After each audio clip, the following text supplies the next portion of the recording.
turns me on.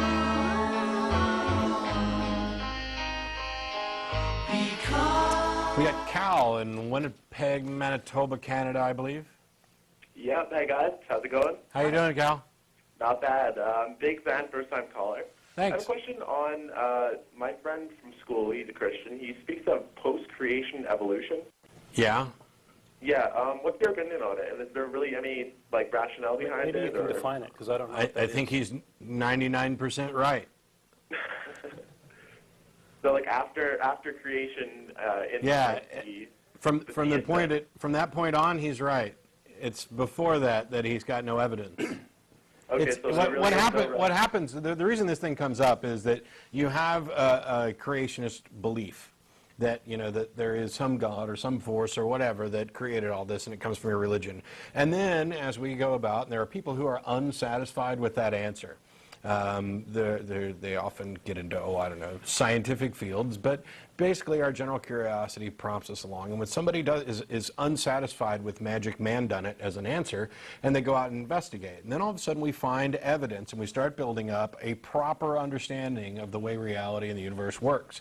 And when there's so much evidence for something that even the most credulous people can't possibly reject it, like, the Catholic Church, then they say, oh yeah, this evolution thing, it's true, but that describes what happens after God created.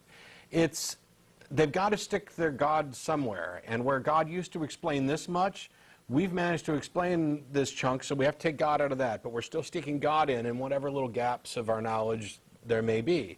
And so since abiogenesis is not completely understood, other than the fact that it's possible, and since the origins of the universe are not completely understood and probably never will be, although the Big Bang cosmology is probably the best explanation anybody's ever going to come up with, and oh, by the way, it's confirmed by observations and math, but there's still, little areas where we don't understand, so they stick God in there because it makes them feel good. Okay. So it's like a God of the Gaps thing, right? They want to stick their God somewhere. Right. So It's really I'll quite tell him where interesting. to. Really, just with him, how he's an extremely intelligent individual. He's really good in math and everything like that, and knows a lot of evolution. Yeah. But for some reason, he still sticks onto that belief of a God creation. One of my favorite proponents of evolution of recent years is Ken Miller, and he's a Catholic. And yet he's extremely vocal against the intelligent design movement. He was instrumental in the Dover case. He's very well spoken. He's a very good instructor. I like the fact that he's written textbooks. His explanations are great, and he's right on the money on evolution. It's just that I don't even know. Ken doesn't even normally talk about his religious view of how God created. I don't know how these things are mesh in somebody's mind. I mean, we tend to compartmentalize things. I don't know how they make sense of it. It doesn't make sense to me even when I thought it made sense to me. Well, there's a compartmentalization that goes on, right? You have the real world that deals with logic and these sorts of things, and then these people seem to have in their head some sort of God views that they have to keep separate, because there's these tensions between the two where one just is incompatible with the other in some cases. And I think that's what your friend has done, is he's sort of compartmentalized his beliefs. I see that a lot. Really? So there's just basically something just trying to make him feel good, but still trying to seem rational in his own mind?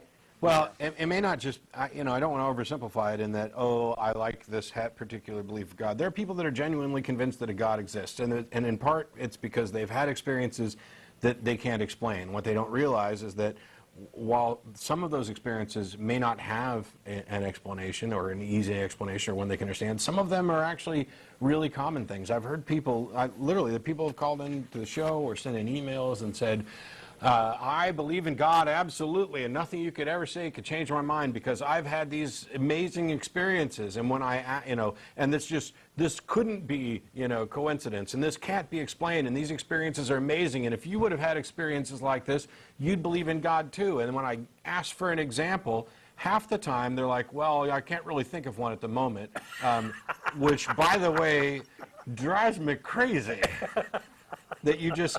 It's like, man, I had the best dinner ever. What was it? Oh, you know, I don't really remember. And then and the other half is they give the most trivial, mundane, commonplace things that fit into that kind of weird category. Like, I'm thinking of somebody and the phone rings and it's them. Okay, yeah.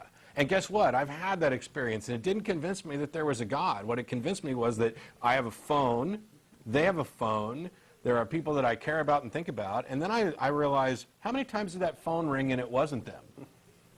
And how many times was I thinking about them and they didn't call? Yeah, confirmation It's confirmation bias there. As soon as You guys have seen that movie Religious, right? The Bill Yeah. Maher one? Yeah. Like that one guy with Jews for Jesus, how he's explaining all these miracles that made him believe in what he does. And then when he tried to give Bill an example, he couldn't really think of it. Yeah. It's such a huge thing in his life. But giving an example of it was just not happening for him. Yeah, it's nuts. Oh, I was almost in a car accident. Yeah. Okay, everybody's almost been in a car accident for the most part. Oh, Okay, well, you know, I thanks for had answering my question, though. Thanks, Sure. Cal. Appreciate the call. Yep. Keep it up, guys. The other ones are like, you know, I had a relative that was incredibly sick, and they got better, and the doctors couldn't explain it. Okay. Take cancer, for example. Human bodies can heal Sometimes it themselves. goes into remission. A lot of things the human body is just going to fix on its own. The fact that they don't absolutely, you know what's really nice here is that the doctors are actually honest.